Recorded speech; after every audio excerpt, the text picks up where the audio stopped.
இயேசு கலிலேய கடலை கடந்து மறுகரைக்குச் சென்றார். அதற்கு திபேரிய கடல் என்றும் பெயருண்டு. உடல் நலமற்றோருக்கு அவர் செய்து வந்த அருமடையாளங்களை கண்டு மக்கள் பெருந்திரளாய் அவரை பின்தொடர்ந்தனர். இயேசு மலைமேல் ஏறி தம் சீடரோடு அமர்ந்தார். யூதருடைய பாஸ்கா விழா அண்மையில் நிகழவிருந்தது. இயேசு நிமிர்ந்து பார்த்து மக்கள் பெருந்திரளாய் அவரிடம் வருவதை கண்டு, இவர்கள் உண்பதற்கு நாம் எங்கிருந்து அப்பம் வாங்கலாம் என்று பிலிப்பிடம் கேட்டார். தாம் செய்யப்போவதை அறிந்திருந்தும் அவரை சோதிப்பதற்காகவே இக்கேள்வியை கேட்டார். பிலிப்பு மறுமொழியாக, 200 தெனாரியத்திற்கு அப்பம் வாங்கினாலும் ஆளுக்கு ஒரு சிறு துண்டும் கிடைக்காதே என்றார்.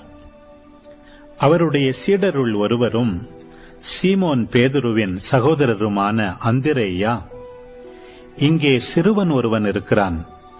அவனிடம் 5 வாற்கோதுமை அப்பங்களும் 2 மீன்களும் உள்ளன. ஆனால் இத்தனை பேருக்கு இவை எப்படி போதும் என்றார். இயேசு, மக்களை அமரச் செய்யுங்கள் என்றார். அப்பகுதி முழுவதும் புல்தரையாயிருந்தது. அமர்ந்திருந்த ஆண்களின் எண்ணிக்கை ஏறக்குறைய 5000. இயேசு அப்பங்களை எடுத்து கடவுளுக்கு நன்றி செலுத்தி அமர்ந்திருந்தோருக்கு கொடுத்தார். அவ்வாறே மீன்களையும் பகிர்ந்தளித்தார். அவர்களுக்கு வேண்டிய மட்டும் கிடைத்தது. அவர்கள் வயிறார உண்டபின் ஒன்றும் வீணாகாதபடி எஞ்சிய துண்டுகளை சேர்த்து வையுங்கள் என்று தம் சீடரிடம் கூறினார். மக்கள் உண்டபின் 5 வாற்கோதுமை அப்பங்களிலிருந்து எஞ்சிய துண்டுகளை சேர்த்து சீடர்கள் 12 கூடைகளில் நிரப்பினார்கள். இயேசு செய்த இந்த அருமடையாளத்தை கண்ட மக்கள், உலகிற்கு வரவிருந்த இறைவாக்கினர் உண்மையில் இவரே என்றார்கள்.